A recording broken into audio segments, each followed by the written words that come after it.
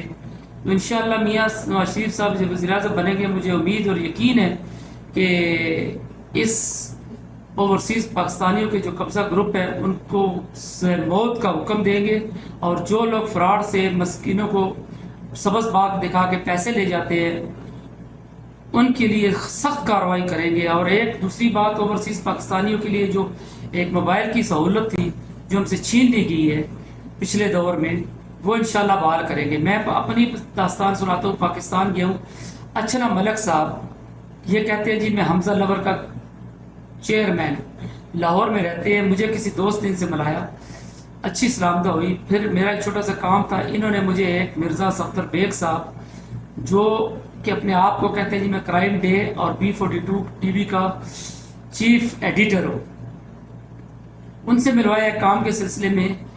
تو وہ مرزا صفدر بیگ صاحب نے ہمارے گھر آنا شروع کیا، اپنی فیملی کو لاتے رہے، بیٹھے رہے، مجھے کہتے ہیں جی میں آپ کو 2 میڈیا کے کارڈ بنا دیتا ہوں، آپ کے حالات بہت خراب ہیں تو اس لیے آپ پردیس میں ہوتے ہیں تو میڈیا ٹاؤن میں آپ کو ایک پلاٹ الاٹ کر دیتا ہوں۔ میں نے کہا مرزا صاحب خدا کا واسطہ، میرے چھوٹے چھوٹے بچے، میں وہ غریب آدمی ہوں، قرآن ہاتھ میں لے آئے، کہتے ہیں میں قرآن کی حلف اٹھاتا ہوں کہ آپ کے ساتھ کوئی دھوکہ فراڈ نہیں کروں گا۔ مجھے آفس میں لے گئے، مجھے انہوں نے 2 کارڈ بنا کے دیے، میڈیا کے کرائم ڈے کا، ایرو چیف سعودی عرب کا، اور ایک B42 کا، جس میں انہوں نے 28,000 روپیہ میرے سے لیا اور 5,75,000 روپیہ میرے سے لیا کہ یہ ایڈوانس اس کے جمع کرانے۔ ایک لیٹر دے دیا۔ لیٹر جب میں، تو میری فلائٹ تھی، میں واپس آ گیا، جب واپس آیا تو جب میں لیٹر دیکھا تو ادھر بریف کیس میں رکھ دیا۔ پھر بعد میں فون کرتے ہیں جی 1 لاکھ چاہیے، پھر کرتے ہیں 1.5 لاکھ۔ میں نے کہا کس لیے؟ کہتے ہیں یہ پلاٹ کی قسطیں، میرے گھر جاتے رہے، میری وائف روڈ پہ کھڑی ہو کے ان کو یہ پیسے دیتی رہی۔ جب 12,70,000 روپیہ لے چکے تو پھر کہتے ہیں جی 35,000 روپیہ چاہیے۔ میری وائف نے ان کو کہا کہ آپ اپنی لوکیشن بھیجیں اور اپنے آفس میں آتی ہوں، وہاں سے آپ کو پیسے بھی دیتی ہوں تو ہمیں لیٹر دیں۔ اس کے بعد وہ غائب ہو گئے۔ میں نے جب لیٹر یہاں پہ چیک کیا تو انہوں نے لیٹر بھی مجھے 2 نمبر دیا، اس کے اوپر انہوں نے لکھا کہ یہ انہوں نے یہ کیا کہتے ہیں ممبرشپ لی ہے اور 5,28,000 روپے باقی ہے، جبکہ 5 لاکھ ایڈوانس لیا ہے پلاٹ کی قسط کے لیے۔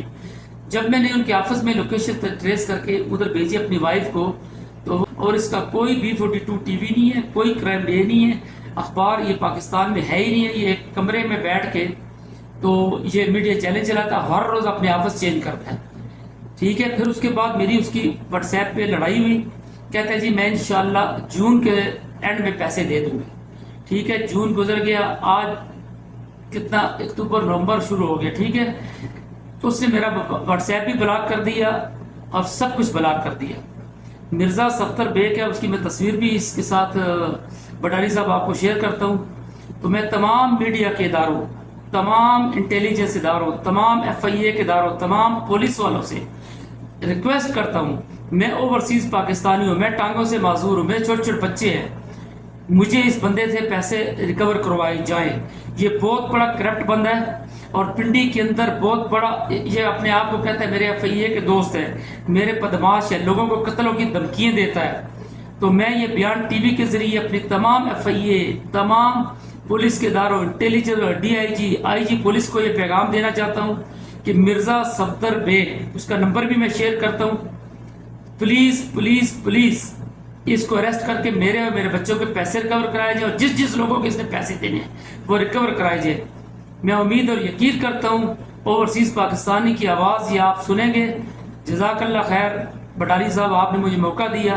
جی تو دوستو، آپ نے راجہ ظفر اقبال صاحب کی بھی روایت سنی ہے کہ ان کے ساتھ کس طرح فراڈ ہوا، کس طرح لوگ کس طریقے سے لوگوں کی رقم پیسے ہتھیانے کی کوشش کرتے ہیں۔ اللہ پاک ان سب کو ہدایت نصیب فرمائے۔ تو اب ہم جانتے ہیں ماہر قانون محترم جناب ایڈوکیٹ مشتاق احمد بڈانی صاحب ایڈوکیٹ ہائی کورٹ، ان سے پوچھتے ہیں۔ جناب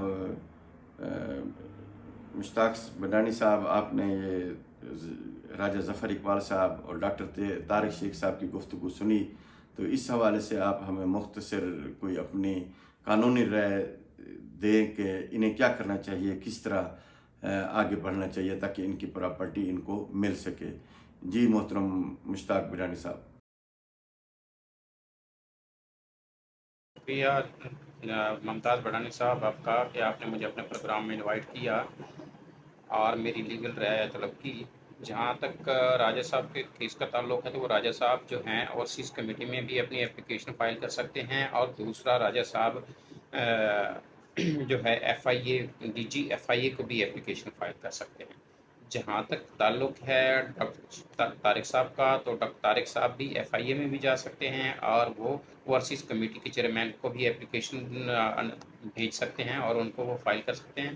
اپنے تمام ڈاکومنٹس کو ان کو انیکس کرنا پڑے گا۔ اور تیسرا جو ہے ڈاکٹر طارق صاحب جو ہیں وہ اپنی سول سوٹ بھی فائل کر سکتے ہیں ان لوگوں کے خلاف۔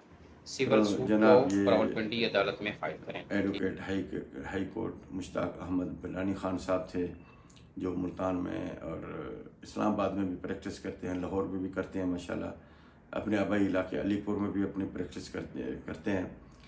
کافی معروف شخصیت ہیں ماشاءاللہ، ماہر قانون ہیں۔ کوئی بھی ان کے پاس کوئی کیس ہو تو میرے خیال میں بہت ہی کم کوئی ہوتا ہے جو اس میں یہ ناکام ہوتے ہوں گے۔ میرے جہاں تک سننے میں آئے، جو بھی انہوں نے کیس کو یعنی اپنے اس میں لیا، ہینڈل کیا، تو اس میں کامیاب ہوئے۔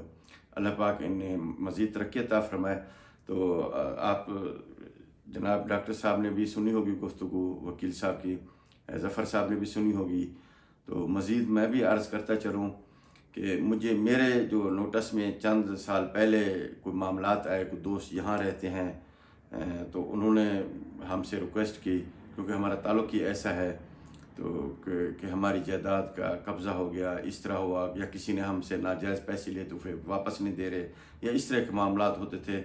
جب یہ میاں محمد نواز شریف صاحب کی حکومت تھی، وزیر اعلیٰ پنجاب شہباز شریف تھے، تو انہوں نے ایک اوورسیز کمیٹی بنائی ہوئی تھی جس کے چیئرمین افضال بھٹی صاحب تھے، مجھے اچھی طرح سے یاد ہے۔ اچھا، وہ کیپٹن تھے ایک، ان کا نام میرے ذہن میں نہیں آ رہا، وہ ان کی ڈیتھ ہو چکی ہے، اللہ پاک ان کی مغفرت فرمائے۔ تو وہاں پہ جناب یہ اپنا ان کا شیخ پورہ سے تعلق ہے محمد نواز صاحب، وہ بھی اس کے ممبر تھے۔ تو ماشاءاللہ کوئی بھی کسی کا مسئلہ ہوتا تھا، ہم یہاں سے اپلیکیشن بھیجتے تھے، ایک دن بھیجتے تھے، یقین مانیے تیسرے دن اس کا ایکشن شروع ہو جاتا تھا۔ اور کئی ایسے لوگ تھے جن کے معاملات ہم نے حل کرا کے دیے الحمدللہ، اور قانونی طور پر، ناجائز نہیں، جائز طریقے سے۔ تو وہ آج تک دعائیں بھی دیتے ہیں، خوش بھی ہیں ماشاءاللہ۔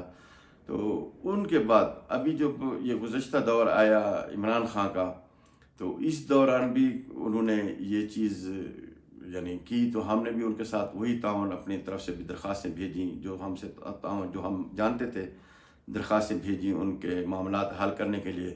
لیکن خدا گواہ ہے، میں نے کسی کی قبر میں نہیں جانا، ہر ایک نے اپنی قبر میں جانا ہے۔ تو ان کے دور میں جتنی بھی درخواستیں دی، کسی کا بھی جو میرے ذرائع سے گئیں، میری جانب سے گئیں، جو میں جن کو جانتا ہوں، جن شخصیات کو، تو کسی کا بھی کوئی کام نہیں ہوا۔ وہ ان کا جواب یہ آیا کہ آگے جو آفیسر بیٹھے ہیں، مثلا اگر ملتان کا معاملہ ہے تو ملتان کا جو افسر ہے، ڈپٹی کمشنر ہے یا ڈی پی او ہے یا کوئی بھی ہے ان کا آفیسر، تو وہ بھی ہماری نہیں سنتے۔ اچھا، اگر ڈی جی خان کا معاملہ ہے، اگر لاہور کا معاملہ ہے، تو ان کا یہی جواب آتا تھا بھی ہماری آگے سنوائی نہیں ہوتی۔ تو اس دوران میں کوئی معاملات کسی کے کوئی حل نہیں ہوئے۔ لیکن میاں محمد نواز شریف جب شہباز شریف وزیر اعلیٰ پنجاب تھے، 2018 سے پہلے کی میں بات کر رہا ہوں، تو اس دوران جتنے بھی معاملات کے جو بھی درخواستیں گئی، تقریباً ان کے حل ہوئے اور صحیح طریقے سے حل ہوئے۔ تو اب امید ہے میاں صاحب پاکستان پہنچ گئے ہیں، تو انشاءاللہ آنے والی حکومت بھی انشاءاللہ ان کی اگر ہے تو انہوں نے یہ چیز لازم کرنی ہے۔ تو میں تمام دوستوں سے یہ ریکویسٹ کروں گا کہ اس دوران آپ صبر کریں،